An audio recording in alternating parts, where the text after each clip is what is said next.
Hello everyone, welcome back to my channel. आज की इस वीडियो में हम एक नया प्लेलिस्ट स्टार्ट करने जा रहे हैं which is SQL and database. अब एसक्यूएल एंड डेटाबेस क्या है, क्यों यूज़ होता है और एसक्यूएल का यूज़ कहाँ पे होता है और एसक्यूएल सीखना क्यों ज़रूरी है, ये सब चीज़ें जो है हम डिटेल से देखने वाले हैं। अगर आप इस चैनल में नए हैं तो चैनल को सब्सक्राइब करें ताकि आप अपनी प्लेलिस्ट को कंटिन्यू रखें। हम यहाँ पे एसक्यूएल को बेसिक से स्टार्ट करेंगे और एडवांस लेवल तक जाएँगे। अगर आप बिगिनर हैं तो फ़िक्र करने की ज़रूरत नहीं है, क्योंकि मैंने यहाँ पे बेसिक से स्टार्ट करना है, यानी कमांड को प्रैक्टिकली एग्ज़ाम्पल के साथ सिखाना है। तो यहाँ पे हमारे पास जो है सिर्फ थ्योरी नहीं होगा, थ्योरी के साथ-साथ जो है अब हमने इसको प्रैक्टिकली ज़्यादा देखना है। यानी मैंने थ्योरी पर कम फ़ोकस करना है और इसको प्रैक्टिकली ज़्यादा इस पे रखना है, क्योंकि पहला जो लेक्चर है वो मैंने थ्योरी पे रखना है, क्योंकि हमने इसको इसके बेसिक्स देखने हैं। उसके बाद मैं आपको एग्ज़ाम्पल के साथ कोडिंग करके दिखाऊँगा। सबसे पहले हमारे पास जो है डेटाबेस है। अब डेटाबेस क्या होता है कि डेटाबेस एक ऐसी जगह होती है जहाँ पे डेटा को ऑर्गेनाइज़ सीक्वेंस से स्टोर किया जाता है। जैसे फॉर एग्ज़ाम्पल हमारे पास जो है अगर 10 स्टूडेंट हैं, तो उनको डेटा स्टोर करने के लिए हमारे पास क्या होगा, नोटबुक होगा। अब नोटबुक यानी 10 स्टूडेंट्स को तो आप नोटबुक से भी कर सकते हैं या जो है आप इसको एक्सेल में भी कर सकते हैं। बट यहाँ पे हमारे पास अगर 10 लाख स्टूडेंट हो या इससे भी ज़्यादा हो, तो तब हमारे पास क्या होगा, तब हम जो है यहाँ पे डेटाबेस की हमें ज़रूरत पड़ेगी, जिसको हमने स्टार्ट करना है एसक्यूएल के साथ। अब नेक्स्ट पॉइंट है कि देखें हमारे पास जो है यहाँ पे एक टेबल दिया हुआ है। टेबल यानी डेटाबेस में किस तरह चीज़ें स्टोर होती हैं, जिसमें टेबल में हमारे पास जो है एक रोज़ होते हैं और उसके साथ जो है कॉलम्स होते हैं। अब रोज़ एंड कॉलम्स को याद करने का तरीका ये होता है कि यानी हमारे पास एक टेबल है। अब ये एक एज़ अ डेटाबेस है, यानी किस तरह, जिस पे अगर यहाँ पे इस टेबल का मैंने यहाँ पे नाम दिया है, जैसे फॉर एग्ज़ाम्पल हमारे पास जो है ये स्टूडेंट है। तो ये स्टूडेंट नाम है इसका और ये कौन-सा डेटाबेस है।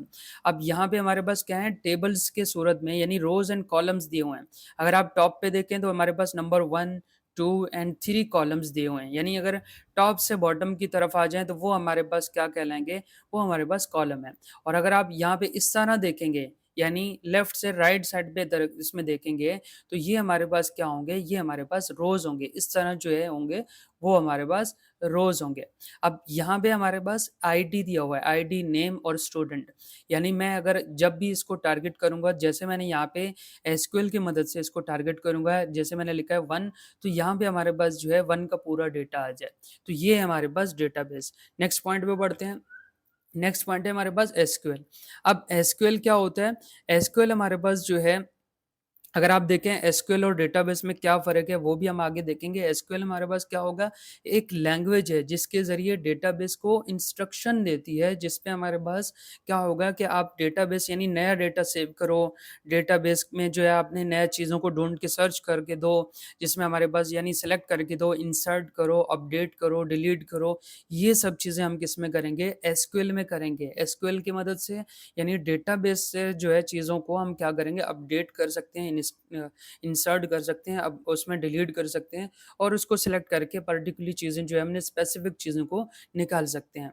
नेक्स्ट पॉइंट पे बढ़ते हैं। अब यहाँ पे हमारे पास जो है स्टूडेंट जब कन्फ्यूज़ होते हैं, यानी स्टूडेंट कन्फ्यूज़ किसमें होते हैं कि डेटाबेस और एसक्यूएल जो है दोनों एक हैं या इन दोनों में जो है फ़र्क क्या है या क्या है, ये सब चीज़ें जो है अभी मैं आपको रियल लाइफ़ एग्ज़ाम्पल के साथ समझा देता हूँ। देखिए हमारे पास जो है डेटाबेस में क्या होता है, चीज़ें स्टोर होती हैं। एसक्यूएल क्या है, कम्युनिकेशन है। किस चीज़ का कम्युनिकेशन है, यानी इंटरफ़ेस है। जैसे फॉर एग्ज़ाम्पल हमारे पास जो है एक घर है। अब उस घर में हमारे पास जो है एक अलमारी रखा हुआ है, ठीक है? अब उस अलमारी के अंदर जो है हमारे पास क्या-क्या चीज़ें हो सकती हैं, जिसमें हमारे पास कपड़े हो सकते हैं, हमारे पैसे हो सकते हैं, हमारे पास जो है दूसरे प्रोडक्ट वगैरह हो सकते हैं। बहुत सारी चीज़ें जो है अलमारी में हम चीज़ों को स्टोर कर सकते हैं। अब ये जो अलमारी है, इसका जो एग्ज़ाम्पल मैंने दिया है, ये हमारे पास क्या है, डेटाबेस है। अब इसको सही से समझ लें। अब डेटाबेस में यानी जो हमारे चीज़ों को स्टोर होते हैं, वो हमारे पास क्या है, एक एसक्यूएल है। अब उसपे सॉरी डेटाबेस है। अब एसक्यूएल को समझने के लिए यानी जो अलमारी है, अलमारी को खोलने का तरीका जो होगा, यानी अलमारी के जो की होंगे, वो हमारे पास क्या है, वो है एसक्यूएल। अब आप आई होप यहाँ तक ये चीज़ें समझ आ गई होंगे। जैसे हमारे पास जो है चीज़ें स्टोर होते हैं, वो है अलमारी। वो अलमारी को अगर हम देखें तो उसको जो है हम एग्ज़ाम्पल के साथ देख रहे हैं तो हमारे पास डेटाबेस है और अलमारी के जो की होते हैं वो है एसक्यूएल। अब अगर इसको मैं आपको रियल लाइफ़ एग्ज़ाम्पल के करके दिखाऊँ, जैसे फॉर एग्ज़ाम्पल मैंने यहाँ पे बनाया है डेटाबेस पे, यानी एक डेटाबेस बनाऊँगा जिसका नाम होगा स्टूडेंट। अब स्टूडेंट के अंदर जो है हमारे पास क्या-क्या चीज़ें हो सकती हैं। यहाँ पे मैंने एक टेबल बनाया जिसमें हमारे पास जो है एक साइड पे होगा आईडी और इसका नेम होगा और इसके साथ जो है यहाँ पे उसका रोल नंबर वगैरह भी हो सकते हैं या इसको हम मार्क्स दे देते हैं। ठीक है, मार्क्स। अब स्टूडेंट का नाम क्या होगा, जैसे मैंने यहाँ पे लिखा है स्टूडेंट आईडी नेम हो गया और ये इसका जो है अली इसका नाम हो गया और इसके जो है मैंने 444 लिखा है, ये इसके मार्क्स हो गए। अब यहाँ पे ये हमारे पास क्या होगा, एक डेटाबेस हुआ। अब इस डेटा पर मुझे एक्सेस करना हो, किस तरह एक्सेस करूँगा? वो एक्सेस करने के लिए हमारे पास एसक्यूएल होगा, जिस पे मैंने यहाँ पे लिखा है सिलेक्ट और सिलेक्ट फिर मैंने कहा है कि फ्रॉम कहाँ से? फ्रॉम हमारा जो डेटाबेस है, कौन-सा डेटाबेस? डेटाबेस का नाम हमने क्या रखा था? स्टूडेंट रखा था। तो ये स्टूडेंट पे हमारे पास जहाँ पे मैंने लिखा है where ID is equal to 1। अब यहाँ पे ये क्या लिखा है, ये मैंने एसक्यूएल का यानी एक कम्युनिकेशन दिया है जिसमें मैंने कहा है कि सिलेक्ट करो स्टूडेंट डेटाबेस के अंदर जिसका आईडी 1 होगा, उसका मुझे पूरा डेटा चाहिए। तो इसका जो पूरा डेटा यहाँ पे मेरे पास आएगा, ये क्या है? ये एसक्यूएल है और ये हमारे पास क्या था? ये हमारे पास क्या है? डेटाबेस है। तो आई होप यहाँ तक जो है ये चीज़ें समझ आ गए होंगे। अब यहाँ पे हम यूज़ उसमें बताएँगे कि real life use of database. अब डेटाबेस कहाँ पे यूज़ होते हैं? डेटाबेस हमारे पास जो है बैंकिंग सिस्टम में यूज़ होंगे। किस तरह? जिसमें हमारे पास जो है हम जब हम एटीएम कार्ड उसमें मशीन में जाते हैं, तो वहाँ पे हम अपना पासवर्ड लगाते हैं, यानी जो हमारे पास पास की होगा, वो हम लगाते हैं। जो भी हमारे पास जैसे 1, 2, 3 या 4 इस तरह का कोई नंबर होगा और उसके अंदर जो है ट्रांज़िशन सक्सेसफुल हुआ है या नहीं हुआ है, ये काम कौन करेगा? ये हमारे पास एसक्यूएल का काम होता है। इसके बिहाइंड जो है कितने पैसे हैं, यानी इसका जो पैसे हैं, वो कितने होंगे कितने रखे हुए हैं, जो हम डिमांड कर रहे हैं, जो यानी जैसे फॉर एग्ज़ाम्पल मैंने यहाँ पे 10,000 का डिमांड किया और ये हमारे पास कहाँ पे जाएगा? हमारे जो है पैसों में जाके चेक करेगा, यानी हमारे जो स्टोर जितना भी हमारे पास अकाउंट में पैसे हैं, वो चेक करेगा कि अगर आपके पास 10,000 हैं या नहीं है, तो वो हमारे पास क्या होगा एसक्यूएल यानी पीछे जो है एक डेटाबेस चल रहा होता है, डेटाबेस चल रहा होता है यानी डेटाबेस में चीज़ें स्टोर होते हैं और हम इसमें कमांड दे रहे होते हैं कि डेटाबेस के अंदर जाके चेक करके दो।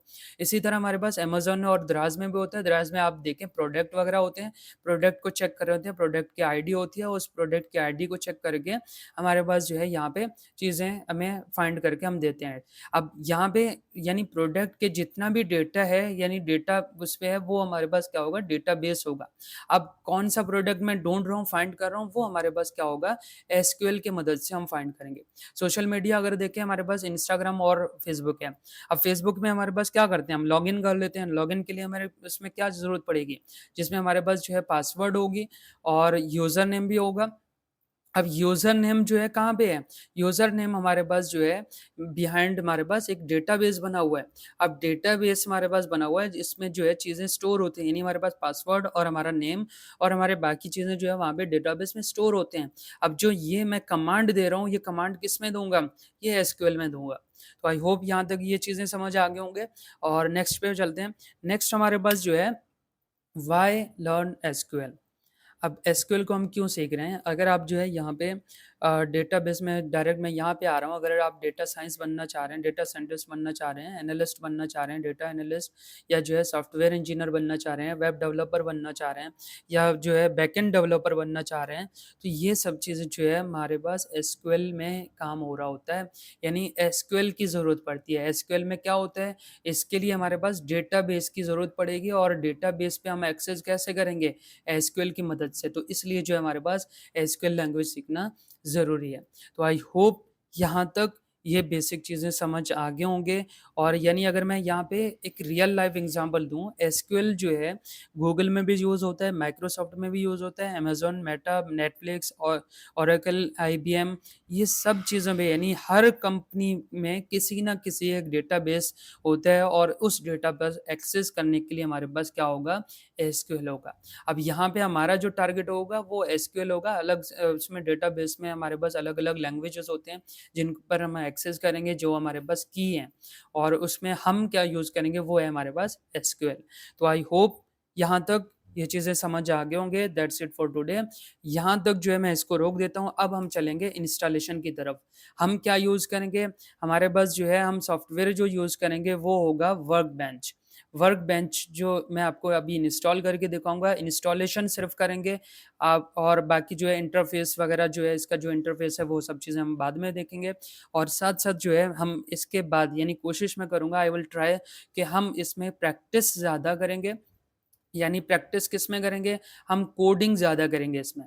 कोडिंग के थ्रू जो है हम इसमें ज़्यादा प्रैक्टिस करके हम इसमें कमांड हासिल करेंगे। तो यहाँ पे स्टार्ट करते हैं।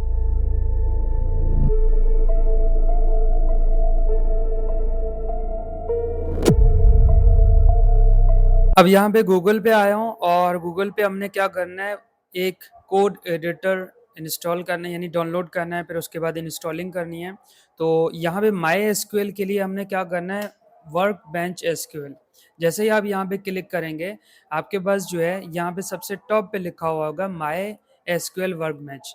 इस पे आपने क्लिक करना है। जैसे आप क्लिक करेंगे, यहाँ पे आपके पास जो है डाउनलोड का ऑप्शन है, इस पे आपने क्लिक नहीं करना। आपने यहाँ पे आना है बॉटम पे, यहाँ पे स्क्रॉल करके बॉटम पे आएंगे। बॉटम पे हमारे पास लिखा हुआ है my work bench, my SQL work bench, यानी डाउनलोड के नीचे जो है आपने यहाँ पे लिखा हुआ है माई एसक्यूएल वर्क बेंच।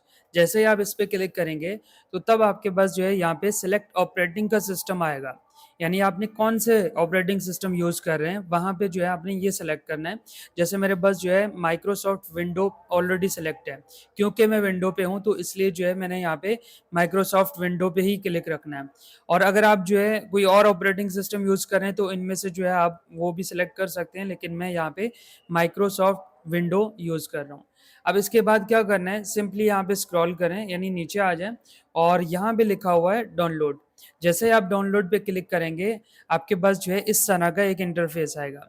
अब इसमें क्या करना है, या तो आपने लॉगिन या साइन अप, इन दोनों को छोड़ना है। आपने यहाँ पे नीचे आना है, लिखा हुआ है no thanks just start my download. जैसे ही आप यहाँ पे क्लिक करेंगे तो आपका डाउनलोडिंग यहाँ पे जो है स्टार्ट हो जाएगी।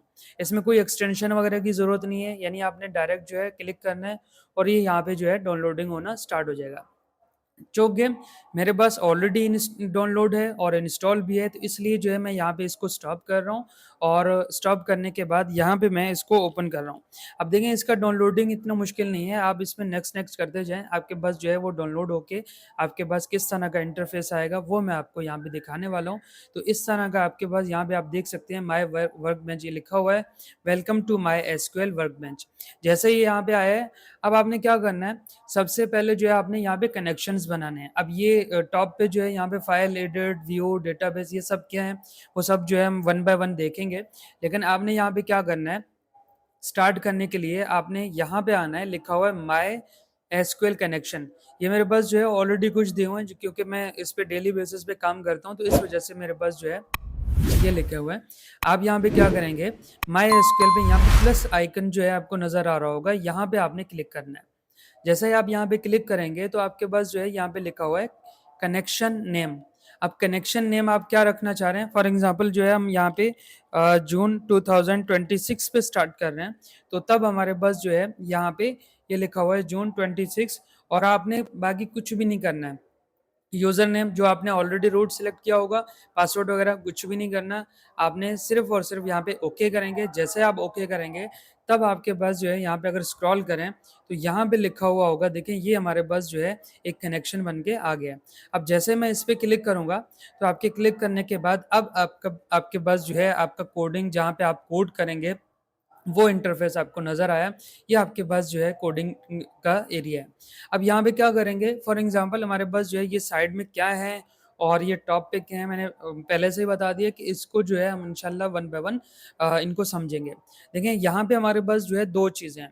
एक आपके पास जो है यहाँ पे लिखा हुआ है execute the select portion of script और एवरीथिंग, जो आपने सेलेक्ट किया हुआ है, और यहाँ पे जो है आप कर्सर जहाँ पे रखा हुआ है। फॉर एग्जाम्पल मैं यहाँ पे एक डेटाबेस बना रहा हूँ, तो सबसे पहले हमने यहाँ पे डेटाबेस बनाना है। जैसे यहाँ पे मैंने लिखा है क्रिएट डेटाबेस, क्रिएट डेटाबेस। जैसे यहाँ पे जो है मैं यहाँ उस पर कॉलेज के नाम से सेव कर रहा हूँ, या आप जो है एक काम करें, स्टूडेंट के नाम से सेव करें, स्टूडेंट 786। मे बी मेरे पास जो है ऑलरेडी स्टूडेंट का नाम सेव है, तो डेटाबेस सेव है, इसलिए मैं यहाँ पे स्टूडेंट 786 के नाम से एक डेटाबेस सेव करना चाह रहा हूँ। जैसे ही आपने ये बनाया, अब अगर आप जो है यहाँ पे सेलेक्ट करके करना है, तो तब आप यहाँ पे क्लिक करेंगे। और अगर आपने यहाँ पे सिर्फ एक ही लाइन को सिलेक्ट करना है, यानी एक ही लाइन को एग्जीक्यूट करना है, तो आप सिंपली जो है यहाँ पे क्लिक करेंगे, तो आपके पास जो है यहाँ पे अगर नीचे देखें तो ये आपके पास जो है इस तरह लिखा हुआ आएगा उसमें क्रिएट डेटाबेस स्टूडेंट, और ये आपके पास सक्सेसफुली आ गया है। अब ये आपके पास जो स्टूडेंट 786 कहाँ पे है, इसको देखने के लिए आपने क्या करना पड़ेगा, इस साइड पे आएगा, यानी इसी लाइन में आएगा। अब आएगा कैसे, अगर आप यहाँ पे राइट क्लिक करें और रिफ्रेश ऑल पे क्लिक करेंगे, तो अब आपके पास जो है स्टूडेंट 786 को इस साइड पे आना चाहिए। तो यहाँ पे देखते हैं, देखें हमारे पास जो है ये लिखा हुआ है, और अगर आप इसमें क्लिक करेंगे तो देखें इसका पूरा जो है डेटा है, और इसको आपने यहाँ पे स्टॉप करना है। यहाँ पे जो है आप इस पे क्लिक करेंगे, तो अब आपके पास जो है यहाँ पे इस तरह का इसका डेटा आएगा। अब देखें इसमें क्या क्या चीज़ें हैं, वो सब जो है मैं आपको आगे बताने वाला हूँ। और यहाँ पर अगर आप जो है इसमें क्लिक करेंगे, तो आपके पास जो है टेबल्स, व्यूज़, और उसके बाद स्टोर्स, फंक्शंस, ये सब चीज़ें जो है यहाँ पे स्टोर हो जाएंगे। अभी हमने कोई टेबल नहीं बनाया, कोई व्यू वगैरह कुछ भी नहीं बनाया, सिर्फ डेटाबेस हमारा बन गया है। तो डेटाबेस किस तरह बनाते हैं, इंस्टॉलिंग किस तरह करते हैं, और छोटा सा इंट्रोडक्शन भी हमने किया है। तो दैट्स इट फॉर टुडे। बाकी सब चीज़ें जो है नेक्स्ट वीडियो में देखेंगे, और नेक्स्ट वीडियो से जो है हम प्रैक्टिकली कोड करना स्टार्ट करेंगे। तो आई होप यहाँ तक ये चीज़ें समझ आ गए होंगे। दैट्स इट फॉर टुडे, मिलते हैं नेक्स्ट वीडियो में, तब तक के लिए बाय बाय।